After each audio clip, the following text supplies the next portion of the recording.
Da ønsker jeg alle velkommen. Vi har jo blitt litt flere her nå. Velkommen til alle dere.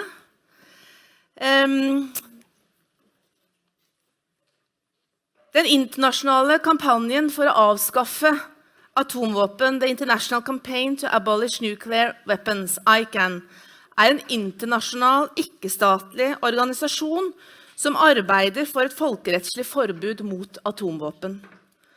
ICAN har som mål at flere land skal slutte seg til traktaten om forbud mot atomvåpen vedtatt i 2017, og at de landene som har sluttet seg til avtalen følger opp sine forpliktelser. Til orientering, Norge har ikke undertegnet. Kjære Beatrice Finn, du leder ICAN, hovedkontoret i Genève.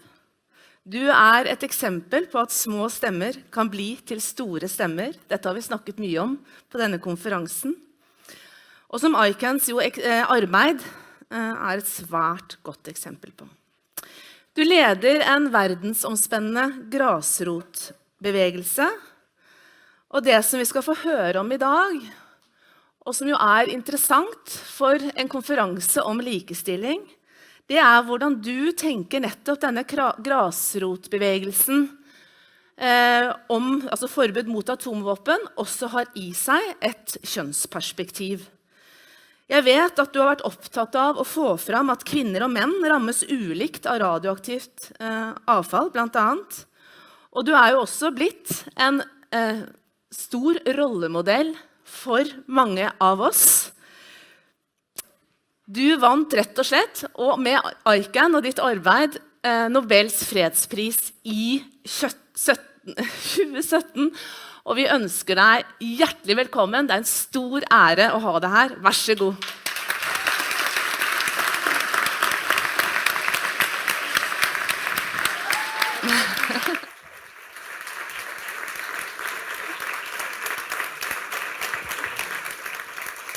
Tack så mycket. Tack så jättemycket och tack så mycket för inbjudan för att komma hit. Det fantastiskt och vilket värde ni har. Det helt underbart. Som svensk så vet jag att alla helt...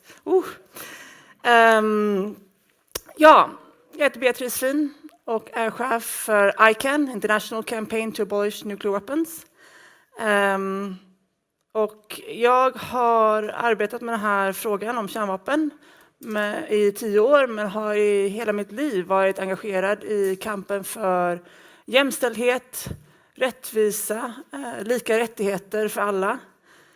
Och tänkte prata lite idag om just hur de här olika frågorna, kärnvapen och jämställdhet, är ihopkopplade. Jag tänkte först bara presentera lite om ICAN själv, kampanjen. ICAN ett gäng helt vanliga människor, men också helt extraordinärt passionerade, smarta, drivna människor som helt enkelt var tröttna på att vänta och ville göra någonting. Och vi finns i över 100 länder. Vi har samlat organisationer, allt från små organisationer som består av 1 eller 2 människor till stora världsomspännande organisationer som Kyrkornas världsråd som finns över hela världen. Och poängen var att försöka samla så många som möjligt i en riktning. Att vi starkare när vi jobbar tillsammans och när vi kan organisera oss under ett gemensamt budskap. Förbjud kärnvapen nu. Så vad har egentligen kärnvapen att göra med jämställdhet? Först så ser vi att kärnvapen är ett uttryck för makt. Det är en symbol för dominans, att hota sig till det man får. Och på det sättet så är det väldigt en fråga precis så som andra jämställdhetsfrågor. En liten grupp av människor som tar sig makten att bestämma över resten, den stora massan. Och vi har sett i världssamhället att vi har tillåtit olika regler för olika aktörer som ett slags apartheidsystem. Det finns några länder som får ha kärnvapen medan andra inte får. Och det skapar en obalans, det skapar orättvisa, det skapar frustration och ilska. Och därför är det viktigt att koppla ihop det här med andra frågor om jämställdhet och rättvisa. Till exempel, vi ser att det här också är en fråga som kopplar väldigt nära till rasism och kolonialism. Till exempel, vilka länder är det som får ha kärnvapen? Och hur pratar vi om dem? De är rationella. De är de som vi kan lita på med det här. Medan andra länder, oftast de i globala syddelen av världen, de är irrationella. De kan vi inte lita på. Vi beter dem lite som att vi är de vuxna uppe i Europa. Och resten av världen är opålitliga och kan inte hantera den här. Men också kolonialism. Var har man testat kärnvapen? Man testade inte utanför Washington eller utanför Paris. USA testade kärnvapen på ursprungsbefolkningens mark i Nevada och New Mexico. På kolonier som Marshall Islands. Frankrike testade i Algeriet och i Stilla havet. Storbritannien testade på ursprungsbefolkningens mark i Australien. Sovjet testade i Kazakstan. Man använde det i Hiroshima och Nagasaki på folk som man tyckte var mindre värda. Där man inte brydde sig om vad det gjorde mot miljön och de som bodde där. Man inte ens räknade dem som människor. Så förtryck genom kärnvapen är ett tydligt tema sedan de utvecklades. Men så påverkar också naturligtvis sexism. My button is bigger than yours, sa Trump. Och ibland har vi kämpat lite med att få folk att förstå just sexismen inom kärnvapen. Men jag tror att Trump gjorde det bäst själv. Det har sällan varit så tydligt att det handlar om att mäta krafter. Vem har störst vapen? Vem är mäktigast på grund av att man kan ha ihjäl mest människor? Det är ett otroligt tydligt sätt att se på hur man löser problem. Och det är sånt som vi också jobbar väldigt mycket, just det här med att diplomati och förhandlingar ses som svagt. Att kompromissa och komma överens om en lösning som funkar för båda skulle på något sätt vara svagare än att bomba. Jag kommer komma in lite med just maskulinitets- och feminitetsnormer senare. Så vi ser väldigt tydligt att kärnvapen är mycket mer än bara ett vapen. Det är en symbol för förtryck. Det är en symbol för att utöva makt, att hota sig till det man vill. Och det är därför det är viktigt att koppla ihop den frågan med andra jämställdhetskamper runt om i världen som antikolonialism, antirasism och jämställdhet. Så just varför genus är viktigt när vi kommer till kärnvapen. Först vill jag bara säga att jag tror inte att kvinnor är mer fredliga än män. Men jag tror att kvinnor har blivit tilldelade roller i vårt samhälle som gör att de har ett annat perspektiv på just krig och konflikt. Det är oftast kvinnor som tar hand om sjukvård, tar hand om barn, tar hand om äldre, jobbar i offentlig sektor. Det är de som försöker hålla ihop samhällen efter krig, bygger upp, ser till att skolor och sjukvård fungerar. Och då gör det att man har ett annat perspektiv på beslut att gå i krig än vad man har om man sitter i ett stelt konferensrum med militärer. Så jag tror att just att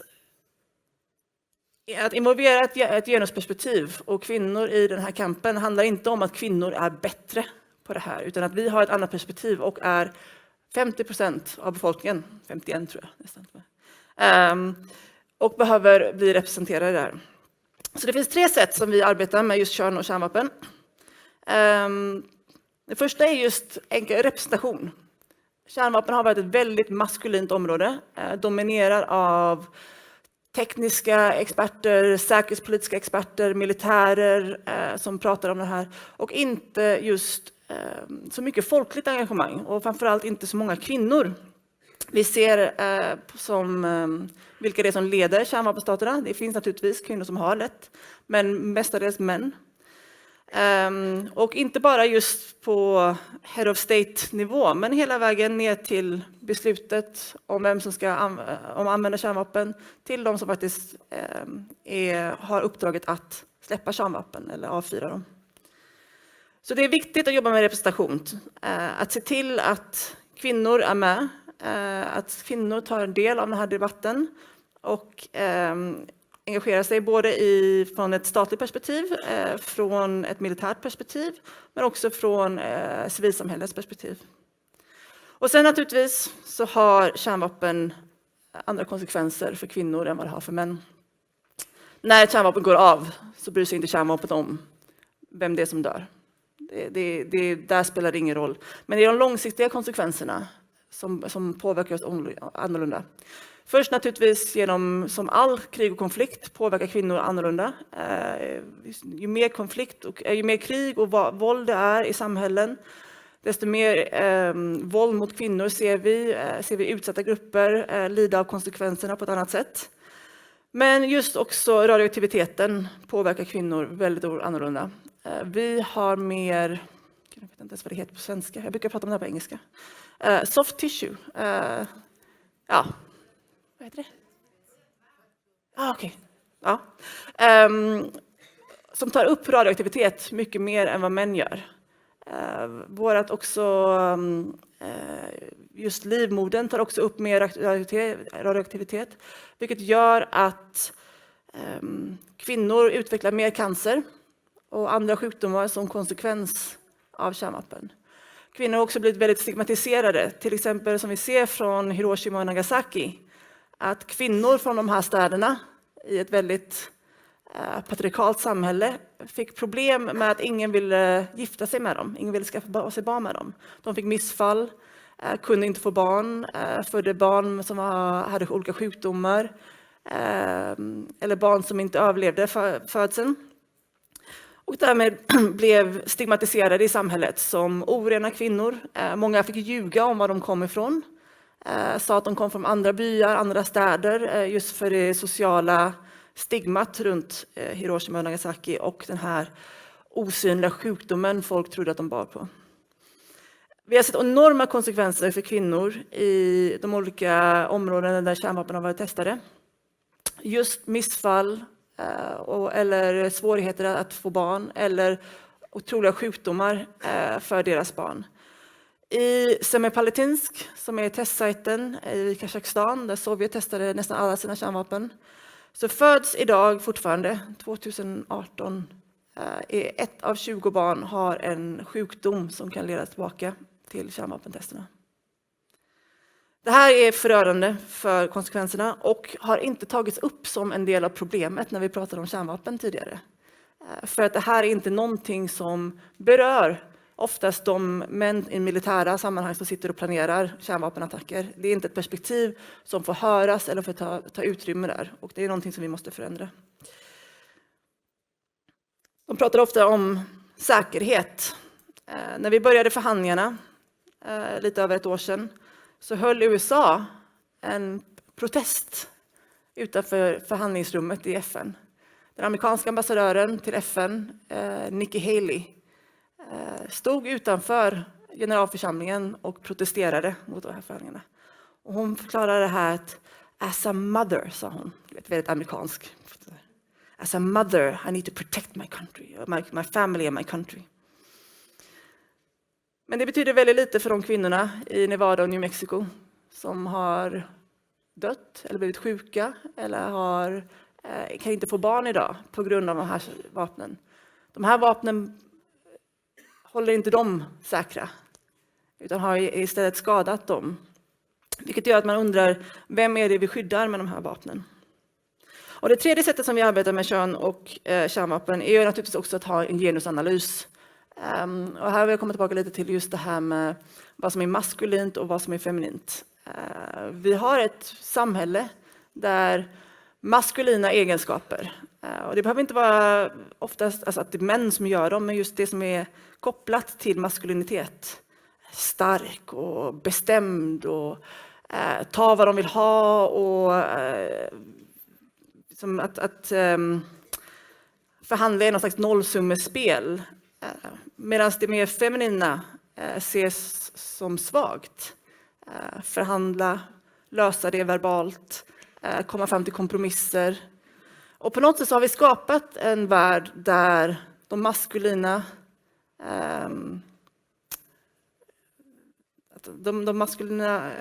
grejerna ses som starka, maktfulla och mycket mer värderade. Medan de feminina ses som svaga. Och ett typexempel på det är just Iranavtalet som USA just drog sig ur. Där drog man sig ur ett avtal som har sett till att vi har otroligt starka inspektioner för att se att Iran inte utvecklar kärnvapen. På grund av att Iran fick fördelar av det här. Som att det skulle vara något dåligt. Att en förhandling mellan två parter skulle ge någonting till båda sidorna plötsligt ser ut som något negativt och därför måste vi ha bort det hela avtalet. Och istället så är lösningen att vi borde bomba för att lösa det här problemet istället. Och det är en otroligt farlig trend att vi har ett sådant samhälle som värderar den typen av egenskaper och attityd över kompromisser och diplomati. Det vi har jobbat med är ju diplomatiska lösningar och måste lyftas upp i vårt samhälle genom att ifrågasätta just varför vi tycker att vissa grejer är starkare och bättre än andra. Vi måste lyfta upp det för att kunna värdera diplomati och fredliga lösningar mycket, mycket mer. Och kvinnor har alltid haft en väldigt stor roll i kärnvapenfrågan. Från de stora demonstrationerna på 60-talet där doktorer och kvinnor upptäckte att atmosfärisk kärnvapentest påverkade barn över hela USA. Det spred sig i atmosfären, giftiga partiklar och påverkade bebisar. Och därmed ledde till ett avtal som stoppade atmosfärisk kärnvapentestning. Och sen naturligtvis också under 80-talet den stora Nuclear Freeze-rörelsen var ledd av många kvinnor, inte i vårt namn. De såg hur deras barn övade med att gömma sig under skolbänkar, duck and cover, och ville inte ha det på det sättet. Och kvinnor har verkligen, för att det är en grupp som inte har haft makten, så har också kvinnor haft en väldigt unik roll i att ifrågasätta makten. Och det är ju så vi har sett alla förändringar ske i världen. När man kämpar för en sak, när man väljer en fråga att kämpa för idag, så kan det ses som radikalt svårt. Man får motstånd.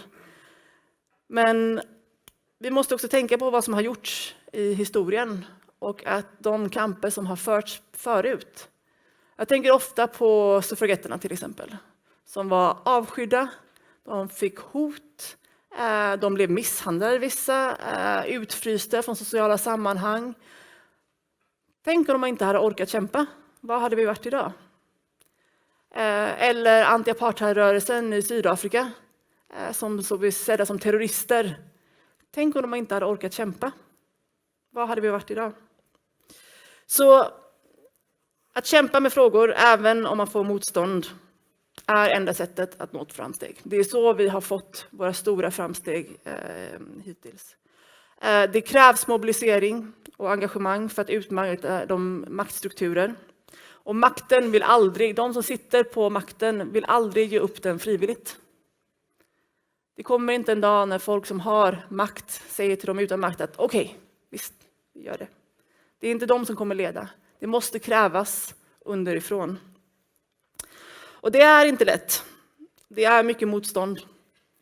Men sånt som var helt acceptabelt och normalt 50 år sedan är inte accepterat idag.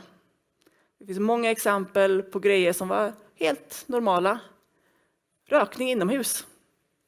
Men tänk, det var 20 år sedan tror jag. Folk kunde sitta så här och röka. Tänk vad konstigt om någon skulle ta upp en cigarett just nu. Alltså det känns ju helt ofattbart och det gick otroligt snabbt.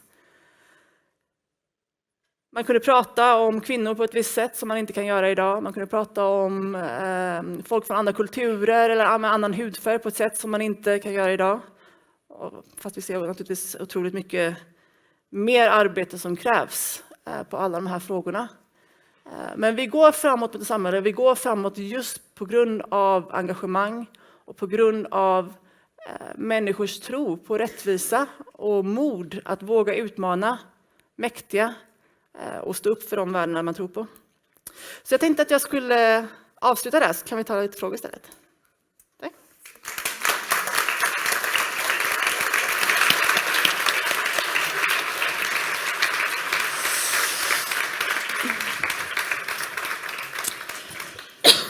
Ja, det är ju fantastiskt att höra dig rätt och slett ha tagit en könsanalyse av arbetet till ICAN. Det är väldigt inspirerande och jag vet inte hur vanligt det är att andra tillsvarande organisationer har en sån grundlig analys som det dere har. Nu är det så att vi har tid till ett spörsmål från salen, så dere kan ju tänka lite på det. Vi har allerede varit i snack med 2 studenter. Daniel, om du kan rejsa dig upp, du har ett spörsmål. Tack för det. Ja, mitt namn är Daniel, studerar primärt filosofi här, men har också detta semesteret tatt likestillingsstudier. Och i løpet av det studiet, också disse 2 dagene här, så har vi sett väldigt många bevis på att aktivisme funkar och att det är viktigt att stå sammen. Men samtidigt i min studiehverdag så möter jag medstudenter, akademiker och andra människor som har väldigt negativa hållningar till det med likestilling. En del av de menar till och med att vårt engagemang här är något tull. Så då lurer jag på, vad bör vi som liksom hverdagsfeminister i möte med disse göra för att kanske motverka de hållningarna?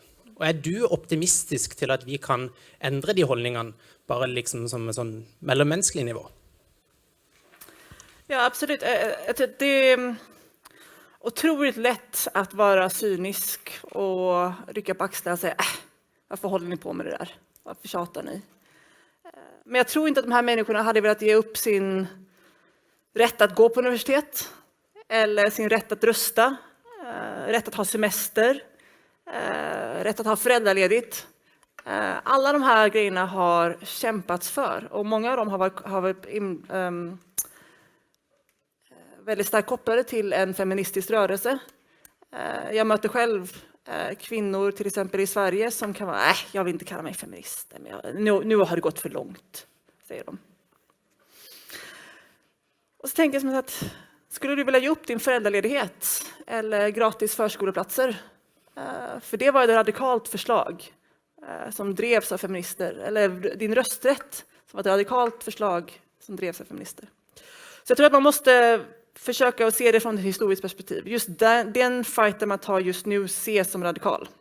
När man vinner, då kommer de också som var emot det plötsligt bara, jag var alltid för det där. Ja. Och jag tror att det, på något sätt så måste man låta dem också komma runt och acceptera det. Men jag tror att man måste påminna om att ingenting har kommit gratis i världen. Och allting har kommit från, och de här frågorna har inte kommit från dem i maktposition. Det är inte statsministrar som har, nu har jag en stor idé här som vi ska fixa. Utan det kommer underifrån, det kommer från människor som inser att här har vi ett problem. Så här löser vi det och så kräver vi det av våra politiker och så kommer de låtsas som att det är deras idé till slut. Men hur man hanterar det också som person. Jag tror man måste samla människor som tycker likadant. Samla människor där man kan få styrka och kraft och känna att man jobbar i samma riktning. Och inte heller ställa för höga krav på att man måste övertyga alla människor runt omkring sig. Jag har många personliga vänner som det är klart att det inte kommer ske det här med kärnvapen eller så, ni förstår det väl. Det är inte mitt jobb att övertyga dem. Det är inte de som bestämmer till slut. Utan det är andra människor som kommer göra att det här går framåt. Så man behöver inte börja med de svåraste att övertyga. Utan man börjar med sina vänner, de som tycker som en själv, som man har stöd från och andra frågor. Och så bygger man därifrån utåt. Snarare än att försöka ensam som individ övertyga hela världen. Det är ett alldeles för stort jobb att göra. Tack ska du ha. Amanda? Varsågod. Så kan dere andre også tenke hvis dere har spørsmål, så begynne å tegne dere. Jeg heter Amanda og studerer rettsvitenskap her på Universitetet i Agder. Og har lyst til å stille et spørsmål som går litt mer på kanskje utifra et rettslig perspektiv. I forhold til det at Norge som et land ikke støtter utgangspunktet av denne avtalen, hvilke rettslige eller folkerettslige konsekvenser eller signaler gir dette til verdenssamfunnet, ettersom Norge på en måte kjent for å på en måte stå i bresjen for å normalt sett ville stå for en sånn avtale? Ja, absolut. Norge är ju en humanitär supermakt. Står upp för krigslagar, för mänskliga rättigheter, för utvecklingspolitik. Men så är det här med kärnvapen. Jag tror att problemet för Norge är att man har varit bekväm i att den här frågan har blivit separerad tidigare. Lång tid. Det är säkerhetspolitik. Det har inte att göra med faktiskt på riktigt. Man har kunnat hålla det lite längre fram. Och just den här att man inte har vågat utmana maktstrukturen där USA, Storbritannien, Frankrike dikterar i NATO vad alla NATO-länder ska tycka och tänka. Men när man tittar på kärnvapen, för det vapen de är, och de konsekvenserna det har om man använder, så är det ju folkrättsvidrigt. Det går inte att använda kärnvapen och inte ha civila. Det är klart att jag har haft debatter med folkrättsexperter. Man skulle kunna se ett exempel om ett militärt skepp mitt ute i havet där ingen annan är, och så skulle man kunna använda. Men det är inte vad 14 000 kärnvapen som är större än, alltså med större sprängkraft än Hiroshima-bomberna är menat för att göra. Det finns inte 14 000 sådana krigsskepp. De är byggda för att ha ihjäl hela städer. Det är vad kärnvapen är gjorda för. Och tanken på att Norge skulle vara involverad i planer och förberedelser att militärt angripa en hel stad, ha ihjäl hundratusentals, kanske miljoner civila, förgifta överlevarna. Norge har ju skrivit på förbud mot kemiska vapen, men varför är man beredda att släppa ut radioaktivitet och förgifta människor för flera årtionden framåt? Det går inte ihop. Och jag tror att när man tar upp det här perspektivet så finns det väldigt, väldigt få svar på den frågan. Och det blir otroligt obehagligt. Precis efter Nobelceremonin i Oslo i december fick jag träffa Anna Solberg. Och det var tydligt hur obekvämt det är för norska politiker att prata om vad kärnvapen gör. Och vilken roll Norge har i de militära operationerna som är planerade och vi har förberedelse för, där Norge ingår. Och det är här jag tror att norska civilsamhället och allmänheten och politiker och alla som vill kämpa för den här frågan måste börja ifrågasätta. Är våra militär involverade i sådana här planer? Att ha ihjäl 1 miljon civila? Och hur går det ihop med våran policy om humanitär rätt och mänskliga rättigheter och utveckling och skydd av civila i krig? Och när vi kan få diskussionen om kärnvapen att handla om där, då tror jag det kommer vara oerhört svårt för Norge att stå utanför det här avtalet på lång sikt. Jag tror att Norge kommer skriva på. Jag tror att det kommer ta tid. Jag tror att det är tufft för Norge att gå själv som ensam NATO-land. Så vi jobbar också på andra länder att hitta stöd från andra NATO-länder. Man kan göra en grupp. Jag tror att Norge kommer välja rätt så småningom. Det kan ta lite tid, men vi har tålamod. Ja, det är gott att höra att du har tro på oss, men är det lite sånn att hvis först någon begynner, att det är den som är tøffest på en måte, som begynner innenfor NATO-området, så vill flere komma efter? Är det som är lite håpet ditt? Absolut, och jag tror att det är det också kärnvapenstaterna är oerhört rädda för. De ser styrkan i förbudet och det är därför de är så tuffa mot ett land som Norge eller ett land som Nederländerna eller Tyskland. För att de vet att det ligger inte i deras tradition att stå utanför sådana här instrument. Så jag tror att om vi kan få några länder att jobba tillsammans och få något land att våga, och det kommer krävas modiga politiker. Men det har gjorts förut. Norge ledde en process mot klusterbomber trots kritik och press från USA och andra NATO-länder. Och det gick ganska bra till slut. Flott. Är det någon som har några spørsmål från salen här? Som är något dere lurer på? Där är det ett spørsmål.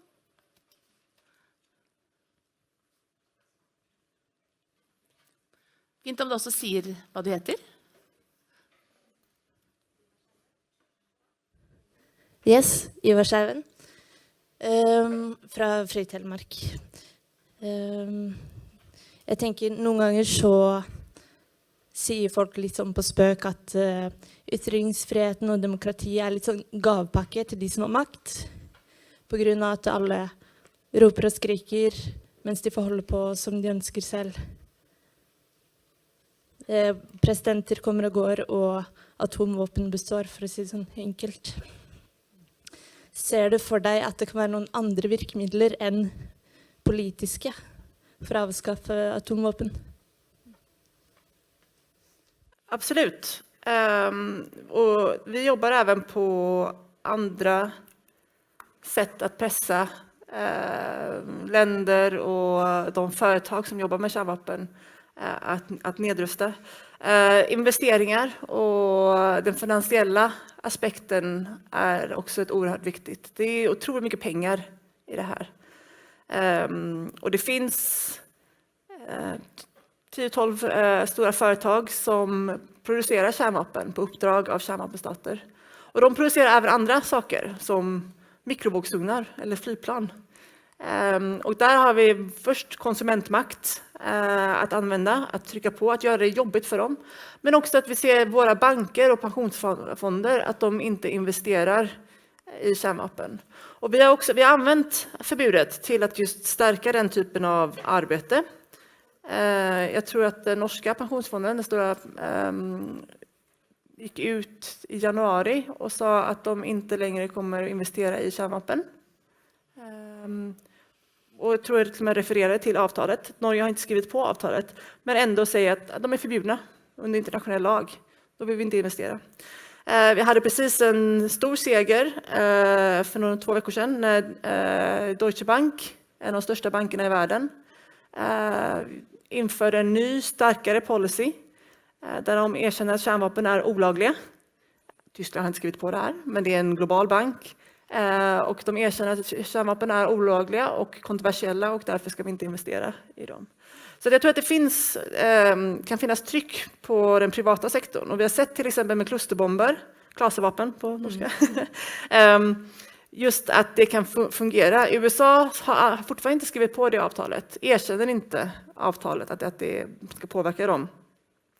Men 2016 så stoppade sista amerikanska producenten av klaservapen sin produktion och refererade till sina investerare på sitt årliga aktiebolagsmöte att de gjorde det på grund av att det var en minskad marknad internationellt för dessa vapen och att det här kan leda till något positivt, för nu kan vi öppna upp oss för investeringar för alla de banker och investerare som har satt oss på svartlistat oss. Så de tog ett beslut bara genom sitt eget företag. Så nu finns det inga mer amerikanska företag som producerar dessa vapen, trots att USA inte har skrivit på det. Så vi ser väldigt mycket att det finns utrymme att arbeta mer om det.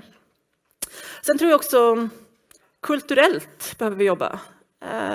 Det är som att vi har blivit så här hjärntvättade i över 70 år. Att de här vapnen ger oss säkerhet, att vi måste acceptera dem, de bara finns där.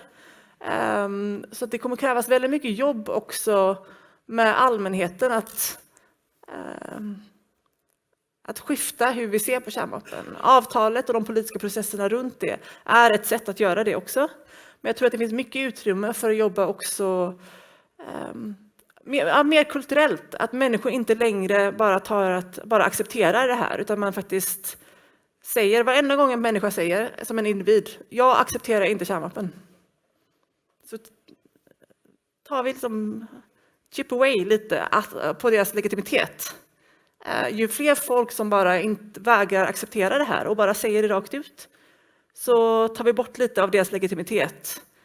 Och kvar kommer vi ha stater som lägger oerhörda summor på ett jättefarligt radioaktiv bomb som bara står där. Det kommer vara mer och mer ologiskt för dem att fortsätta ju mer tryck det kommer från alla andra. Så jag tror att vi kan jobba finansiellt, jag tror vi kan jobba kulturellt. Jag tror också vi behöver jobba militärt.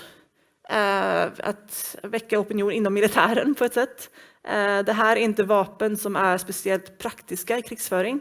De har otroligt begränsat användningsområde.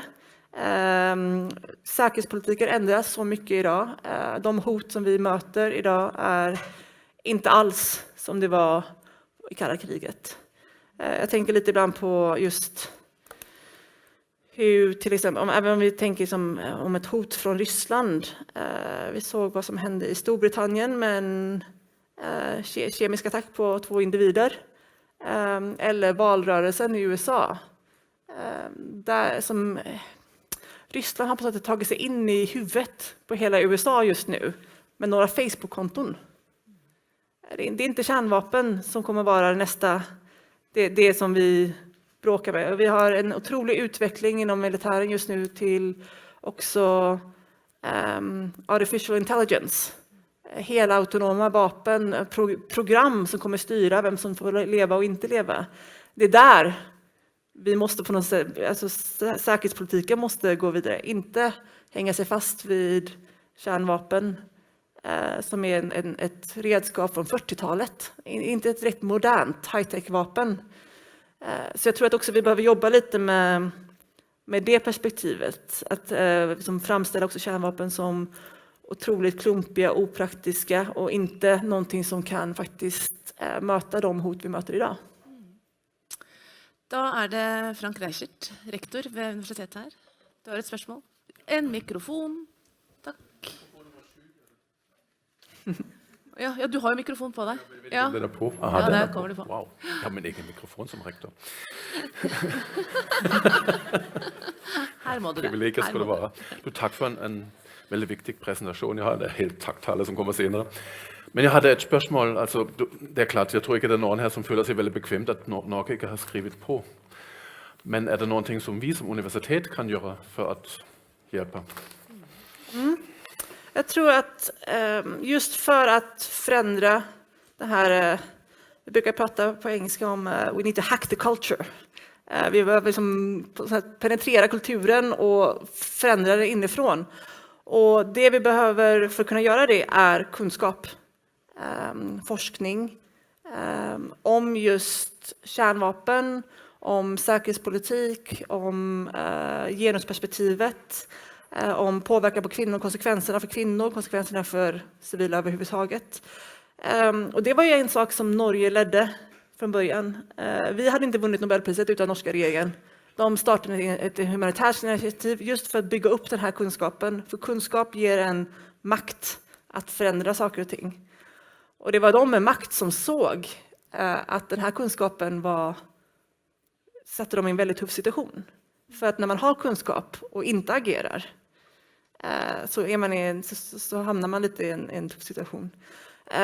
Så vi måste fortsätta det arbetet. Och jag tror att där kan universitet absolut ha en otrolig viktig roll att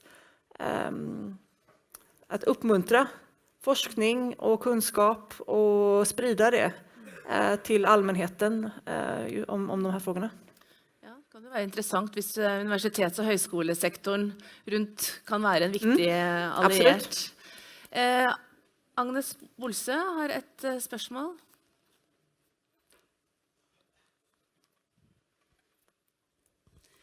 Tusen takk for en usedvanlig god innledning. Det er mange ting vi tar for gitt, som du sier, og vi tar jo for gitt at Israel har kjernevåpen. Det er lettere for oss å tenke at Iran ikke skal ha, enn at Israel ikke skal ha. Og når det gjelder mobilisering av folk, særlig kanskje unge folk, så trenger vi jo en anledning kanskje å bygge oss opp mot når det gjelder det å strategisk få fram et budskap. Og da lurer jeg på hvordan du ser på å bruke Eurovision Song Contest, Melodi Grand Prix, som en sånn anledning til å mobilisere. Ja, Ja, väldigt konkret. det är för att en fråga jag aldrig har fått förut.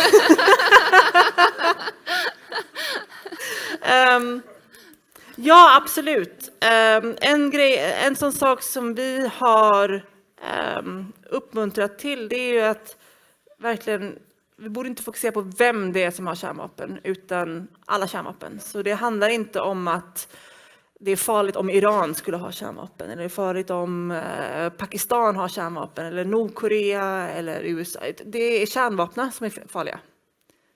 Och så det gäller för alla. Så att, och den förra generalsekreteraren av FN, Ban Ki-moon, sa det väl, there are no right hands for the wrong weapon. Så på det sättet så tycker vi att är det viktigt att vi håller samma kritik till alla kärnvapenstaterna. Ingen får något undantag. Det handlar inte om vilket sätt de styrs, om det är en demokrati eller inte. Det handlar om att det är vapnen som det är fel på. Och där inkluderar vi ju naturligtvis Israel.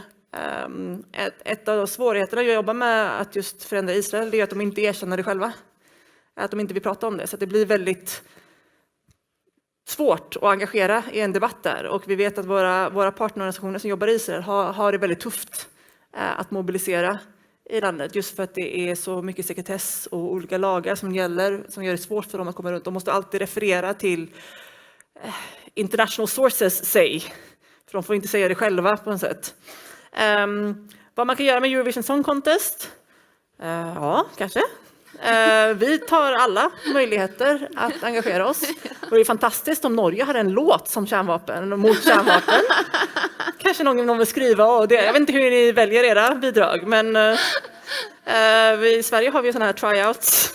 Så att det kan vi ju uppmuntra till. Men jag tror faktiskt att just också musik och artister och kändisar, inte för kändisars skull liksom, men just det här för att förändra kulturen är det viktigt att det kommer till en slags att det genomsyrar många olika typer av aktiviteter, även musik och kultur. Så absolut, tror jag. Da har jeg et litt spørsmål avslutningsvis her, som litt sånn, går litt tilbake til det du sa også innledningsvis. Nå ble jo også behovet for forskning nevnt, og du har jo vist veldig tydelig hvordan atomvåpen, radioaktivitet i seg har i seg en kjønnsdimensjon. Og jeg tenker jo også på at den kunnskapen som finnes, og den forskningen som bedrives, jeg usikker på om har med seg den dimensjonen i sin forskning. Det liksom det ene, men kanskje mer en kommentar. Men det jeg lurer på om, hva tenker du, dette kjønnsperspektivet som du har, og denne analysen, hvilke fordeler har du av det i arbeidet til ICAN? Hva gjør det med ICAN, at dere har dette perspektivet? Ja, jag kan ju börja erkänna att det inte är helt okontroversiellt även inom ICAN att prata om det här. Det finns många medlemmar i ICAN som, nej, jag tycker inte vi ska prata om genus. Nu ska vi fokusera oss på kärnvapen bara här. Och det tror jag också som kommer från det har skett mycket just på jämställdhetskampen de senaste åren. Har blivit mycket mer accepterat. Du har någon som Beyoncé som står framför ordet feminist. Du har liksom MeToo med kändisar som pratar om det här. Så jag tror att det börjar bli mycket mer normaliserat och att det kommer in i alla. Men det har ju varit ganska radikalt tidigare. Så det har även funnits och finns naturligtvis fortfarande en debatt inom ICAN. Jag pratar oftast också om, det här är mitt, liksom, jag står för det här. Och jag har alltid varit aktiv i kampen för jämställdhet och kärnvapen, så jag kopplar ihop det här. Men jag tror verkligen att att koppla kärnvapen till nya rörelser som antirasism, eller inte nya rörelser, men rörelser som är stora idag och som folk känner att de förstår, tror jag är viktigt för att göra den här frågan relevant för människor. Att se på kärnvapen som en större jämställdhetsfråga och en fråga om att protestera mot förtryck gör att det blir mycket enklare för människor att engagera sig. Att försöka lösa stormaktskonflikter. Liksom. Det känns väldigt överväldigande. Men att se det här som är mer men jag protesterar mot alla typer av förtryck. Så då är jag också med på den här saken. Och lite också så här med det här med MeToo-rörelsen, att det är som en nya generationer som kommer in i makten nu. Människor som vuxit upp efter kalla kriget, som inte har någon koppling till det som var förr. så kommer det också öppna upp för mycket mer av den här typen av konversationer, tror jag. Så att jag tror också att det är en ny generation av antikärnvapenaktivister som har kommit in i den här frågan under en tid då det, som andra frågor också dominerar. Det var inte bara Ryssland eller Sovjet och USA som är frågan, utan det är som en fråga om rättvisa över hela världen och mänskliga rättigheter, humanitära frågor, miljöfrågor. Så jag tror att det är viktigt för oss som kampanj att inte göra kärnvapen till en specialistisolerad fråga som är helt bortkopplad från resten av världen, utan att det är en del av ett maktförtryck i världen. Tusen takk skal du ha.